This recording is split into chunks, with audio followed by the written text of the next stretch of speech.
मला जर खूप जास्त कंटाळा आला, तब्येत बरी नसेल आणि छान हेल्दी पौष्टिक मुलांना काहीतरी खायला घालायचं असेल ना, तर त्यावेळेस ही रेसिपी बनवते. आज माझी तब्येत ठीक नव्हती, म्हणून मग म्हटलं ही झटपट रेसिपी बनवूयात आणि तुमच्याबरोबर पण शेअर करूयात. आणि खूप छान आणि हेल्दी पण आहे, एकदम सोप्या पद्धतीने. तर इथं मी माझ्या घरात जी अवेलेबल गोष्टी आहेत त्याच घेतल्यात. जसं की मी इथं घेतलं गव्हाचं पीठ, बाजरीचं पीठ, बेसन पीठ आणि तांदळाचं पीठ. यात कुठलीही पिठं तुम्ही घेऊ शकता आणि कमी जास्त करू शकता. घरामध्ये कांदा, टोमॅटो आणि कोथिंबीर हे तर होतच, म्हणून मी हे घातलंय. पण कधी कधी मी याच्यामध्ये मेथी, पालक, गाजर, बीटरूट जे काय असेल तर ते पण घालते.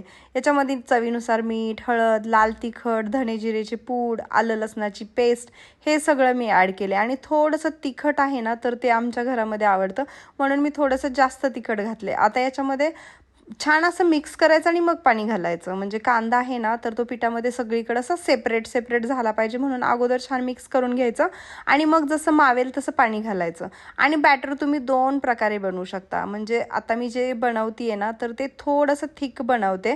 तर याने काय होतं की छान असे सॉफ्ट ही रेसिपी होते.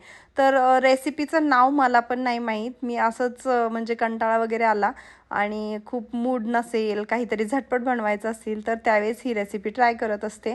आणि थोडीशी सॉफ्ट आणि छान अशी मऊसूत पाहिजे ना, तर तशी पाहिजे असेल तर जे मी बॅटर बनवले ना, अगदी तशाच प्रमाणे बनवायचं. तव्यावरती तेल टाकायचं आणि छान बॅटर सगळीकडून पसरवून घ्यायचं, वरतून तेल टाकायचं आणि छान वरची साईड एकदम सुकली ना की मग पलटायचं. तर हे खाण्यासाठी कसं लागतं, जसं आपण धपाटे, थालीपीठ बनवतो ना, अगदी त्याचप्रमाणे. म्हणजे पळपूट, बेलणं किंवा कापड वगैरे घ्यायची काही गरज नाही. फक्त बॅटर म्हणजे पिठं सगळी मिक्स करायची आणि ते तव्यावरती घालायची. जसं आपण कापडावरती बनवतो थालीपीठ, त्याच्याऐवजी डायरेक्ट हे बनवायचं आणि खूप मस्त लागतात. नक्की ही रेसिपी ट्राय करा. आणि थोडीशी क्रिस्पी जर बनवायचं असेल ना, तर पाणी अजून बॅटरमध्ये घाला, म्हणजे एकदम छान असे क्रिस्पी बनतात. माझ्याकडे दही शेजवान चटणी होती, त्याच्याबरोबर मी सर्व केलं. तुम्हाला ही रेसिपी कशी वाटली कमेंट करून सांगा. रेसिपी आवडली तर लाईक, शेअर आणि सबस्क्राईब करायला काही विसरू नका.